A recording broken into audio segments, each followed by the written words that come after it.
கோட்பாடுகளும் உடன்படிக்கைகளும் பாகம் 2.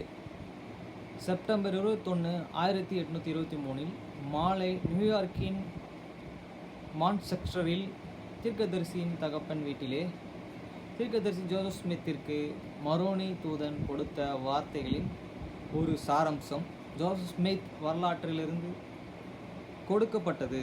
மார்மோன் புஸ்தகம் இப்பொழுது உலகிற்கு முன்னில் இருக்கிற பதிவீட்டை செய்த மரோனி வரலாற்றை சிறியர்களின் ஒரு நீண்ட வரிசையின் கடைசியானவன். மலாக்கியா 4:5-6 பாருங்கள். 27 அதிகாரம் 9, 110 அதிகாரம் 13-16 வரை மற்றும் 128:18 ஒப்பிடவும்.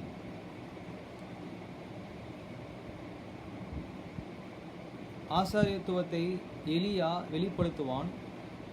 2-3 பிதாக்களின் வாக்குத்தத்தங்கள் பிள்ளைகளின் இருதயங்களில் நாட்டப்படுகின்றன. 1. இதோ கர்த்தருடைய பெரிதும் பயங்கரமான நாள் வரப்போகிறதற்கு முன்னே எலியா தீர்க்கதரிசியின் கையிலே ஆசாரியத்துவத்தை உங்களுக்கு வெளிப்படுத்துவேன். 2. பிதாக்களுக்கு செய்யப்பட்ட வாக்குத்தத்தங்களை பிள்ளைகளின் இருதயங்களில் அவன் நாடுவான். பிள்ளைகளின் இருதயங்களில் தங்கள் பிதாக்களிடத்திற்கு திரும்பும். 3. இல்லையெனில் அவரது வருகை பூமி முழுவதும் நிச்சயமாக